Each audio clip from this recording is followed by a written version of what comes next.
महाराष्ट्राला खरंच महिला मुख्यमंत्री मिळणार का असा प्रश्न आता ऐरणीवर आलाय।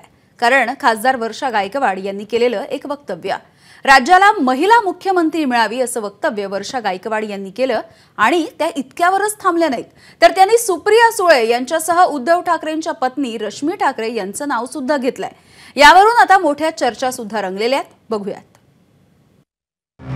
दौरा असो, देवदर्शन असो, समारंभ असो किंवा मग एखादं आंदोलन असो,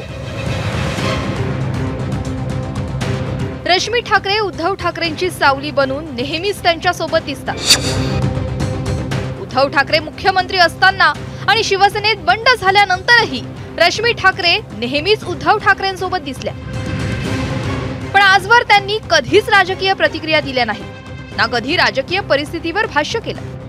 पण तरीही रश्मी ठाकरेंची सध्या चर्चा आहे ती मुख्यमंत्री पदासाठी, आणि त्यासाठी निमित्त ठरले खासदार वर्षा गायकवाड यांनी केलेलं एक वक्तव्य। खूप आनंद आहे की कोणी महिला झाली तर आम्हाला त्याच्यामध्ये आनंद होण्याचंच काम आहे। माझ्या पक्षामधल्या महिला नेता आहेत, सक्षम नेते आहेत। म्हणजे जसं मी राष्ट्रवादीमध्ये बोलायचं झालं तर सुप्रियाताई आहेत, शिवसेनेमध्ये मी रश्मीताईंचं नाव घेतलं, आणि आमच्याकडे आम्ही 4-5 महिला आहेत। आमच्या पक्षामध्ये कसं आहे, ते आपल्या लोकशाहीची एक प्रोसिजर आहे, त्या प्रोसिजरनुसार महिला बनतील तिला बनेल।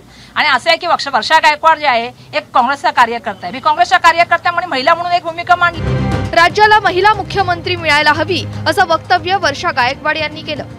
दुसरीकडे सुप्रिया सुळेंनी मुख्यमंत्री पदाबाबत काय म्हटलंय पहा। उद्धव ठाकरे वापस मुख्यमंत्री बन सकते हैं? बिल्कुल सकते, कोई भी बन सकता है। कांग्रेस का बन सकता है, उद्धव जी का बन सकता है, कोई भी बन सकता है। आपके पार्टी का? नहीं, हमारे पार्टी में पवार साहब ने खुद कहा है कि हमारी पार्टी उस रेस में है ही नहीं। आता सुप्रिया सुळेंना जरी मुख्यमंत्री होण्यास स्वारस्य नसेल तरी त्यांच्या नावाची चर्चा मात्र रंगली आहे। दुसरीकडे उपमुख्यमंत्री देवेंद्र फडणवीसांच्या पत्नी अमृता फडणवीस मॅडम नाहीत तर माँ आहेत। त्यांनी आता राजकारणातील कचरा साफ करावा असं आवाहन राज्याचे पर्यटन मंत्री मंगलप्रभात लोढा यांनी केलंय। मी दिव्यांश फाउंडेशनचे सर्व अमृता मॅमना रिक्वेस्ट करतो की तुम्ही हा कचरा, बीचचा कचरा साफ करता, हे अतिशय चांगला काम आहे। पण त्याशिवाय महाराष्ट्राची राजनीतीमध्ये जे घाण आलेली आहे त्याच्यासाठी पण तुम्ही पुढाकार घ्यावा ना, महाराष्ट्राची राजनीती पण स्वच्छ करावा असा सर्वांच्या विनंतीने आपण विनंती करतो। अमृताताई आता एक माच्या रूप घेतलेला आहे, त्यांचे मुळे जे काम होत आहे मुला मुलीसाठी त्यांचे आजपासून त्याने मॅम अमृता नाही, मी त्याने मा अमृता असा संबोधणार आहे। त्यामुळे अमृता फडणवीस राजकारणात प्रवेश करणार का हा प्रश्न जन्माला आलाय। आजवर देशाला 16 महिला मुख्यमंत्री मिळाल्या। सुचेता कृपलानी या उत्तर प्रदेशमधील पहिल्या महिला मुख्यमंत्री। स्वातंत्र्यानंतर पहिल्या महिला मुख्यमंत्री मिळायला 16 वर्ष लागली।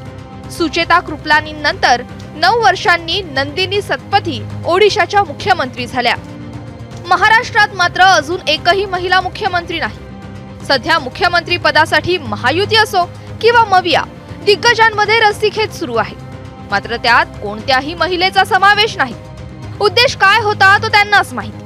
मात्र वर्षा गायकवाड आणि मंगलप्रभात लोढा यांच्या वक्तव्यानं चर्चेपुरते का होईना महिला मुख्यमंत्र्याचा विषय पुढे आलाय। आता हा विषय चर्चेपुरताच राहणार की मग अंमलात आणण्यासाठी कुणी पुढाकार घेणार? लाडक्या बहिणीवरून राजकारण करणारे आता मुख्यमंत्रीपदी एखाद्या लाडक्या बहिणीला बसवणार का? ब्युरो रिपोर्ट, एबीपी माझा, मुंबई। एबीपी माझा, उघडा डोळे बघा नीट।